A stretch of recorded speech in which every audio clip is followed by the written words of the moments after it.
우리 땅에 오시사 하늘의 영광을 벗으시고 인간의 몸을 입으시고 모든 연약함과 또한 고통을 다 감내하셔서 우리의 모든 것들을 채울하신 주님을 찬양합니다. 대제사장이 되시기 위하여 또 지금도 하늘에서 하나님 아버지 곁에 중보자가 되시기 위하여 아버지 우리의 모든 것을 동일하게 겪으신 주님, 우리보다 더 힘들고 더 비천한 자리에서 섬김의 종으로 섬기셨나이다. 또한 아버지께 순종할 뿐만 아니라 육신의 부모에게도 순종함으로 우리에게 모범을 보이시고 모든 권세들과 아버지 하나님의 율법의 말씀 앞에 자신을 낮추사 그것들을 다 지키시고 순종하신 주님, 순종의 종이 되셔서 우리에게도 그 순종의 도를 가르치신 주님 찬양합니다. 겸손과 온유를 와서 배우라고 하셨사오니 오늘도 주님의 겸손을 본받게 하시고 주님의 온유하심으로 덧입게 하여 주시옵소서. 사순절 기간 동안에 우리 주님의 이 땅에서의 모든 행하신 일들과 겪으신 고초와 십자가의 승리를 또한 부활의 놀라운 영광을 아버님의 상고하며 그 주님의 모든 것에 동참하기를 원하오니 주님 우리와 함께 하시고 우리는 주님을 따라가기를 원하옵니다. 주님 우리를 인도하여 주시옵소서. 감사드리며 예수 그리스도의 귀하심으로 기도드렸습니다. 아멘. 출애굽기 4장 18절로 26절 오늘 아침 출애굽기 4장 18절 말씀부터 26절까지 4장 18절로 26절까지 다 찾으셨으면 한 절씩 교독하여 공독해보도록 하겠습니다. 다 찾으셨습니까? 18절로 26절 모세가 장인 이드로에게로 돌아가서 그에게 이르되 내가 애굽에 있는 내 형제들에게로 돌아가서 그들이 생존하였는지 보려 하오니 나로 가게 하소서. 이드로가 그에게 평안히 가라 하니라. 여호와께서 미디안에서 모세에게 이르시되 애굽으로 돌아가라. 내 생명을 찾던 자가 자 죽었느니라. 모세가 그 아내와 아들들을 나귀에 태우고 애굽으로 돌아가는데 하나님의 지팡이를 손에 잡았더라.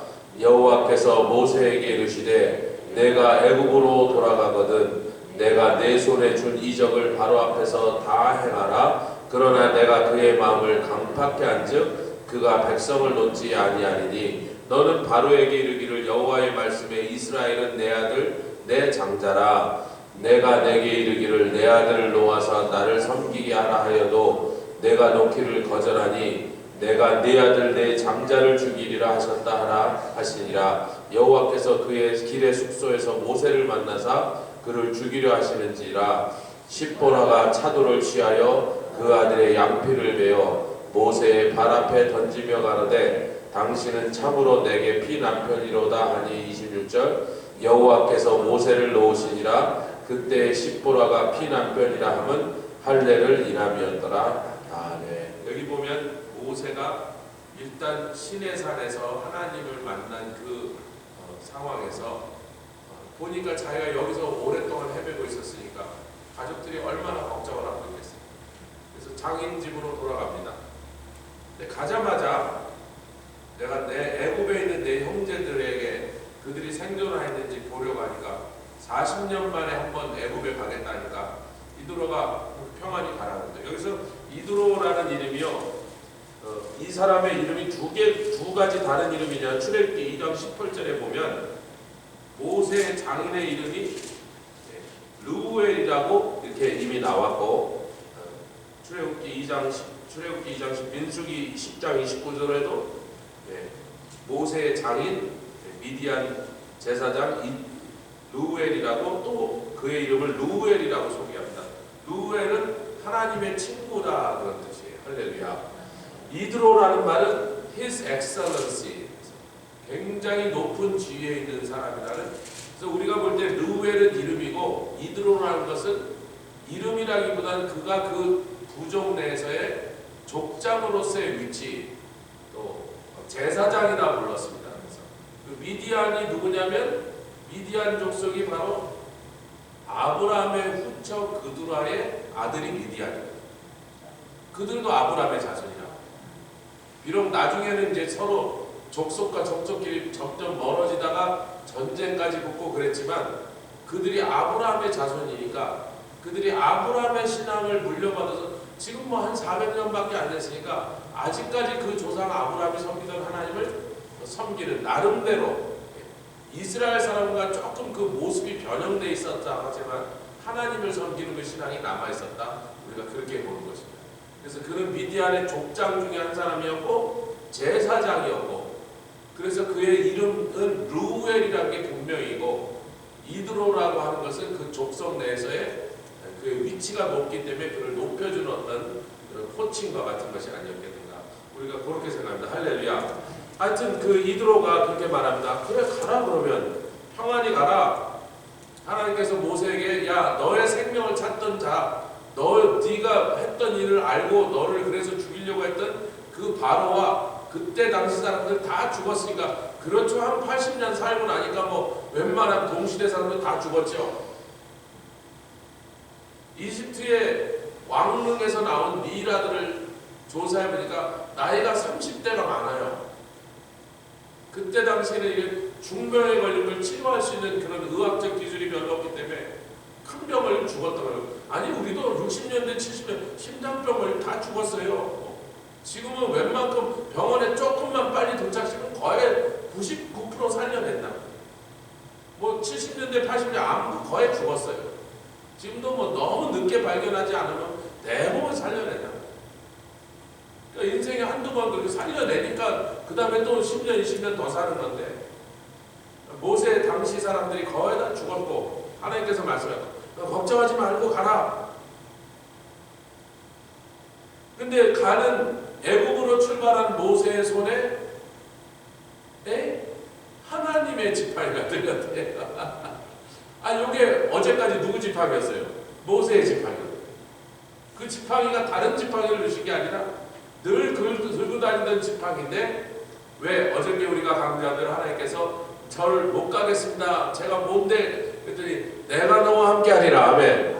그 다음에 내가 너의 입술과 아론의 입술에 내 말을 줄 테니 그 말은 뭐예요? 주의 신이 성령이 함께 가리라. 그리고 그 지팡이가 함께 가리라. 그 지팡이는 하나님의 능력이죠. 그러니까 지금 들고 가는 지팡이를 굳이 성령이 우리 하나님 그렇게 저건 내 지팡이다라고 말씀하시는 거죠. 나의 능력이 그러니까 하나님의 능력이 모세와 함께 애국으로 돌아갑니다. 아멘.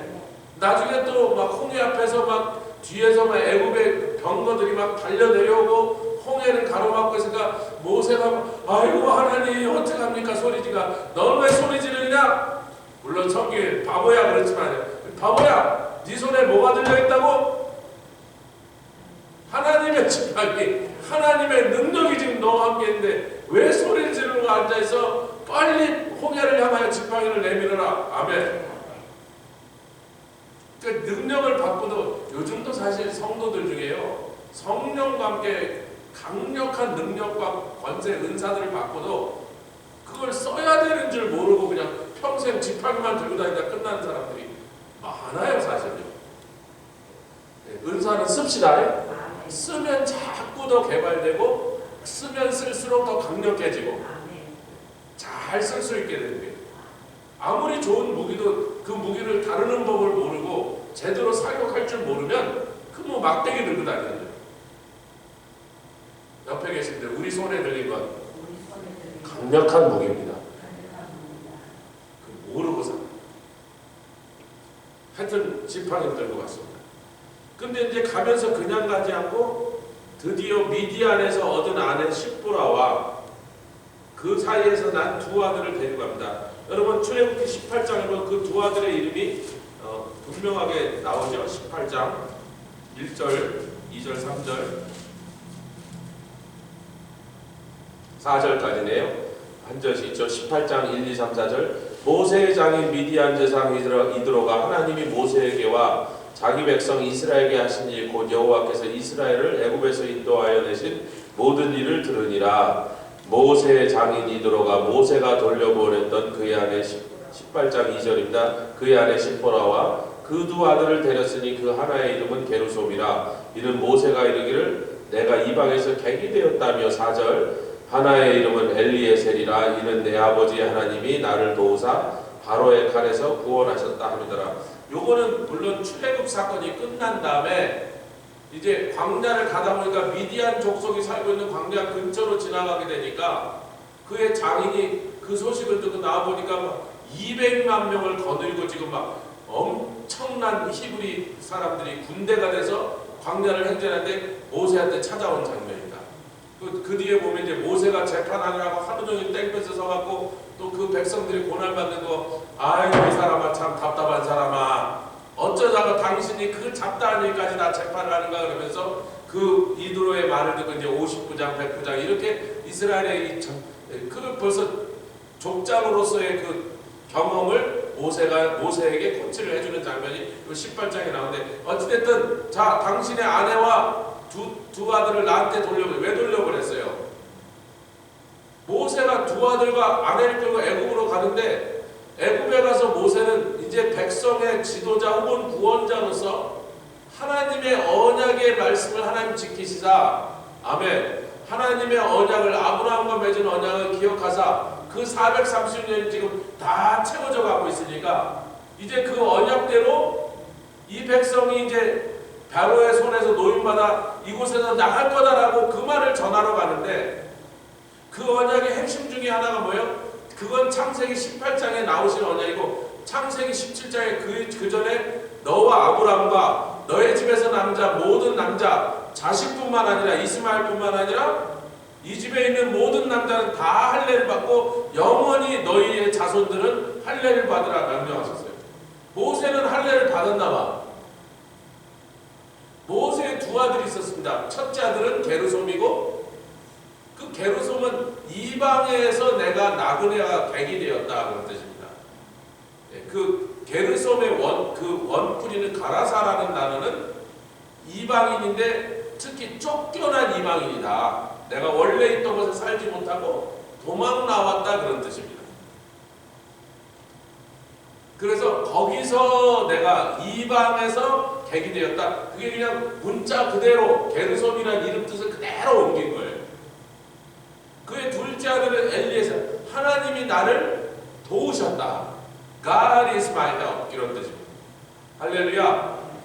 야, 그래서 이 두 아들을 낳았는데 첫째 아들을 낳았을 때 게르솜이라고 이름을 지은 거 보니까 모세가 그때 그 게르솜이라는 아들의 이름을 게르솜이라고 붙일 때 모세의 마음은 굉장히 쓰고 쓴 마음이야. 자기는 히브리 사람인데 애굽의 왕자가 됐다가 이스라엘로도 가지 못하고 애굽에 살지도 못하고 엉뚱한 미디안에 와갖고, 여러분 나이 40에 이민 와서 그 남의 나라 언어를 배우려면 상당히 서럽다. 왜 아멘들 이민자들이 왜 아멘들을 안 쓰냐? 아니 이민 기약 올 거면 좀 빨리 와서 막 빨리 그 나라 적응하고 언어도 금방 능통하면 좀 덜 서러운데, 나이가 그만큼 들어서 남의 나라 와서 이제 꼬마들이 하는 말을 가갸 거겨 배우면서 철수야 영희야 따라서 그 나라 말을 배우려니 얼마나 힘들었겠어요. 그것뿐이니까 애굽에서 자기가 하려고 했던 그 원대한 꿈, 내 백성을 구출한 일에 내가 그렇게 한번 몸을 던져서 한국으로 치면 독립군 대장이 돼갖고 우리나라를 좀 독립을 찾는 광복군 하려고 그랬는데 아주 그냥 보기 좋게 실패하고 첫날에 끝나버려서 첫날에. 이게 뭐 몇 달 싸우다가 힘이 약해서 도망온 게 아니고 첫날 실패로 끝나버렸어요.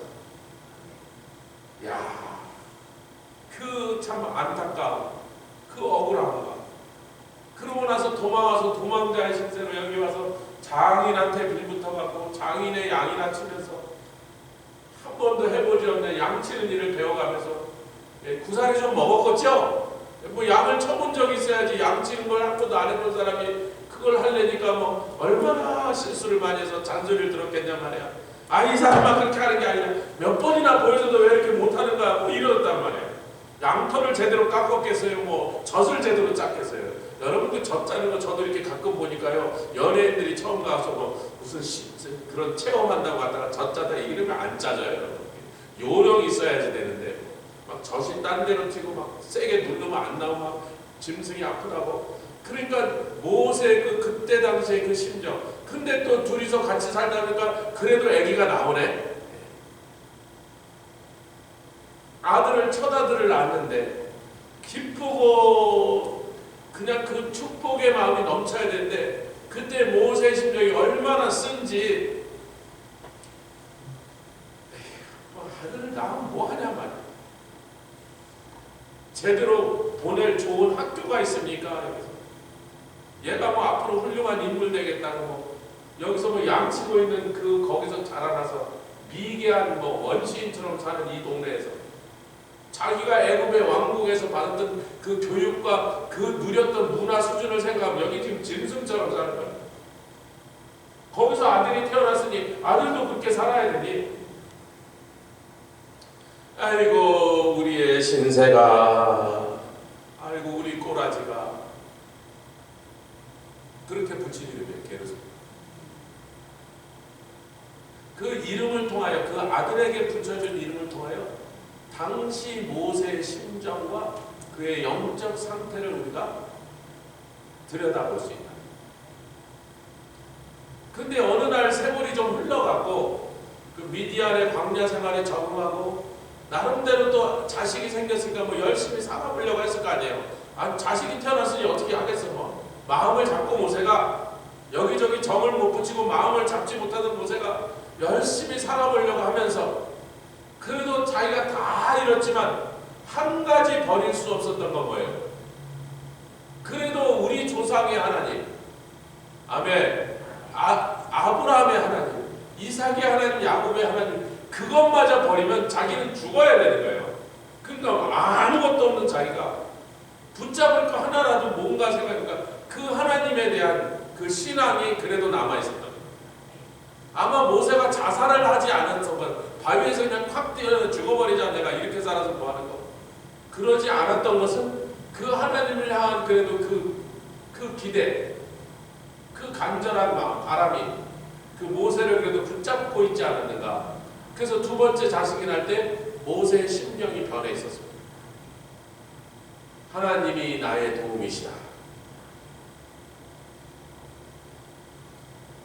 자, 여러분, 분명히 두 아들들을 데리고 애굽으로 가고 있었는데 십보라가 차도를 취하여 한 아들의 양피만 맵니다.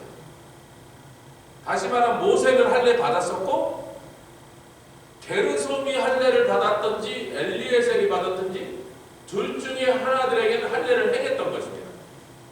근데 하나들에게는 할례를 안 행했어요. 자, 이제 여러분 퀴즈 시간이 돌아왔습니다. 게르솜에게 할례를 안 했을까요? 엘리에셀에게 안 했을까요? 그렇죠. 저도 그렇게 생각해요. 왜 그렇습니까?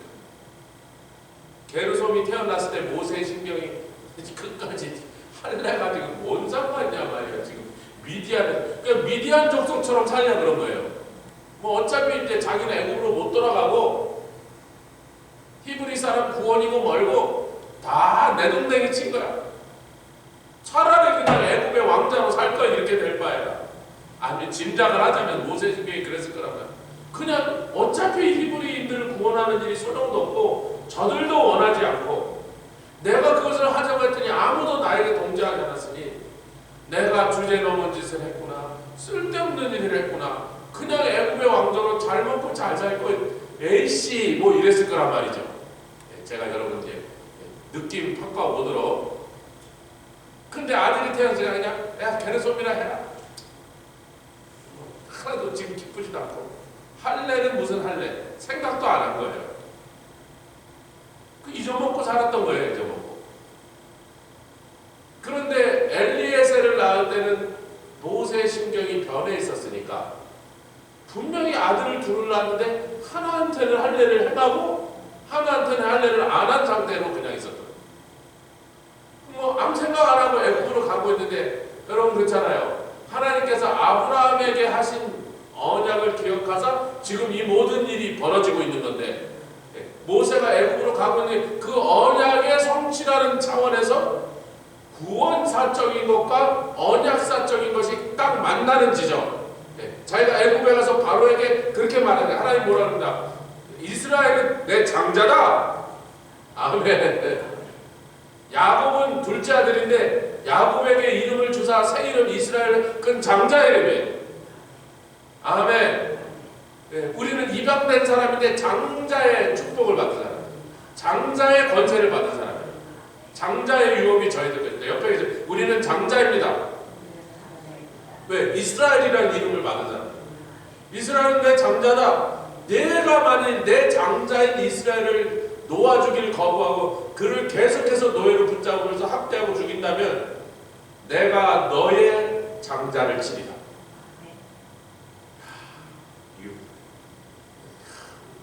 오금이 저리는 가슴이 막 칼이 휘두르는 서늘한 것 같아요. 와, 오싹한 얘기죠.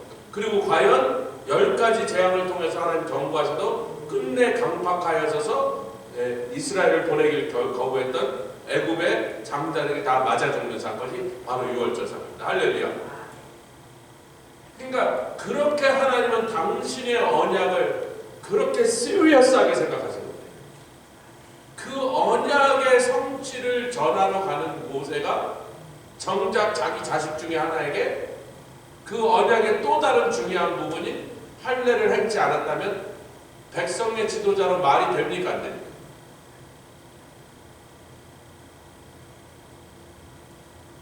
여러분, 우리가 잘 기억하시죠? 가나안에 딱 들어가자마자 여리고 바로 앞에서 여리고와 요단강 사이에서 하나님께서 할례를 명하십니다. 근데 출애굽할 때 당시에 처음 애굽에서 나온 1세대들은 한 번도 할례 받았다는 기록이 없어요. 그 말은 히브리 사람들이 비록 애굽에서 태어나서 여러 세대가 태어나고 또 태어났어도 낳은 자식들, 남자 자식들에게 다 할례를 행했다는 거예요.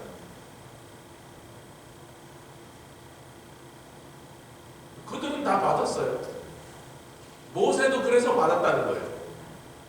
그날 하나님께서 할례를 행치 않은 상태에서 애굽으로 돌아가는 모세를 잡아서 죽이려고 하는데 그 이유는 모세 때문이 아니라 그의 아들 둘 중에 하나인데 우리가 다 오늘 아침에 동의한 건 틀림없이 게르솜이 안 받았을 거다. 그러니까 여러분들이 저희들 이 사건을 영적으로 같이 이것을 해석할 수 있었다. 할렐루야. 그래서 우리 하나님께서 모세의 그 심경을 아시지만 왜 할례를 그때 안 베풀었는지 아시지만 언약의 성취라는 것을 온 세상에 선포하러 가는 또 이스라엘의 민족의 지도자가 될 모세가 정작 자기 집안의 자식에게 할례를 행치 않은 상태에서 갈 수 있도록 그렇게 놔두지 않았어요. 십보라라는 여인이 참 대단한 여인이에요. 그 와중에도 엄마는 하여튼 이게 뭐 무서운 거야. 네. 모세가 이제 아니 부인이니까 모세가 할례 받은 거 봤을 거 아니겠어요. 바꿨지. 그러니까 이제 그 뭐냐 미디안 사람들은 안 하는 거니까 뭐냐 그랬더니 이게 그러면서 아브라함과 그 자손들에게 그래서 히브리 사람들은 다 할례를 받았다는 걸 다 설명을 해서 십보라가 그걸 기억하고 있었던 거야. 이 여인이요 이렇게 대찬 데가 있는데요. 그 여자의 이름은 새라는 뜻입니다. 작은 새, 십보라, 작은 새라는 말이에요. 근데 여러분, 새가 원래 뱀을 잘 잡습니다, 여러분. 산골에 살려면요, 집에 꼭 닭이나 털키를 몇 마리 마당에 풀어놓으면 집에 들어온 뱀은 그것들이 다 또 쫓아와서 잡아먹습니다. 아리조나 데저트에서 거기 다니는 레너스네이크를 제일 많이 죽이는 새가 로드러너예요. 쿠쿠벌드 종류의 그놈이 뛰어다니면서 뱀이란 뱀은 다 쪼아서 다 잡아먹어요. 이 씹보라가